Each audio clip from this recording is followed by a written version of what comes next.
হ্যাঁ, সীমান্তে পুশিনের সংখ্যা বেড়েছে, এই জন্য আমরা প্রতিবাদও করেছি। বাট যারা আমাদের দেশি, আমাদের বাংলাদেশি, যেহেতু আমাদেরই ভাই, তাদের ক্ষেত্রে আমরা বলছি ভারতকে যে তোমরা প্রপার চ্যানেলে পাঠাও। তোমরা আমরা যেমন যারা অন্যান্য দেশে যারা আমাদের দেশে অবৈধভাবে থাকে, তাদের আমরা কিন্তু প্রপার চ্যানেল একটা আছে, ওইটার ভাবে পাঠাই। বাট ওনারা এটা করতেছে না। বাট এই জন্য আমরা তাদের বলতেছি যে তোমরা প্রপার ভাবে পাঠাও। সে যদি আমার দেশের নাগরিক হয়, আমরা অবশ্যই তারে আমরা অ্যাকসেপ্ট করব। এই ব্যাপারে আমাদের লেভেলে হয়েছে, ফরেন মিনিস্ট্রি তো তারা যোগাযোগ করতে। আপনারা বলছি যে গত ঈদ কিন্তু মাশাআল্লাহ অনেক ভালোভাবে হয়েছে, যেটা আপনারাই কিন্তু বিভিন্ন মাধ্যমে আপনারা প্রকাশ করছেন। এই ঈদও যেন ওই একই মাপে হয় এবং আরো স্ট্যান্ডার্ড উন্নতি হয়। এই জন্য আমরা কিন্তু যেসব আমাদের আইন শৃঙ্খলা বাহিনী আছে, ভাইয়েরা যারা আছে, তাদেরই কিন্তু আমরা সবাই ইনস্ট্রাকশন দিয়েছি। এবার আল্লাহ দিলে ঈদের সময় এবং অন্যান্য সময় পরিবেশ আরো ভালো থাকবে আল্লাহ। আমাদের সীমান্তে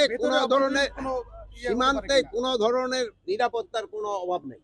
আমরা আমার জনগণ সম্পূর্ণভাবে নিরাপদ এবং সীমান্ত সম্পূর্ণ নিরাপদ।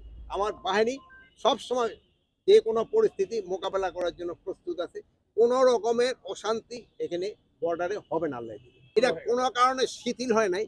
তা আপনাদের ক্ষেত্রে একটা শুধু অনুরোধ করব, আপনারা সত্যি সংবাদটা প্রকাশ করবেন। যদি কোনো সংবাদ একটু বেশি প্রকাশ করা হয়, এক্সাজারেট করা হয়, প্রতিবেশী দেশ কিন্তু একটা সুবিধা পেয়ে যায়।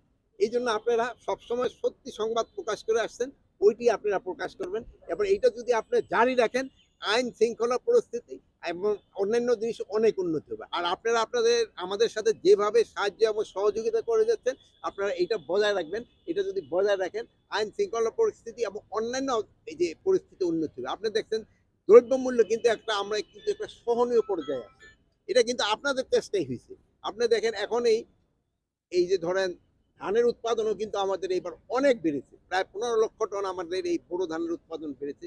এই জন্য হয়তো আমাদের যে গত বছর যে আমাদের কিছু আমদানি করা হচ্ছে, তাহলে আমাদের আমদানি করার প্রয়োজন না হতে পারে। এই জন্য আপনারা যদি সবাইরে উৎসাহ করেন, আমাদের কৃষকদেরও যদি উৎসাহিত করেন, তো কিন্তু তারা করে। ইভেন আলুরও দেখেন, আলুর দাম কৃষকরা কিন্তু ইভেন আলুর দাম তার ন্যায্য দামটাও কিন্তু পাচ্ছে না, যেহেতু আলু উৎপাদন অনেক বেশি হয়ে গেছে। এবং এরও যেন ন্যায্য দামটা পায়, এটার জন্য আপনারা একটু যদি সাহায্য এবং সহযোগিতা করেন, তবে ভালো হবে।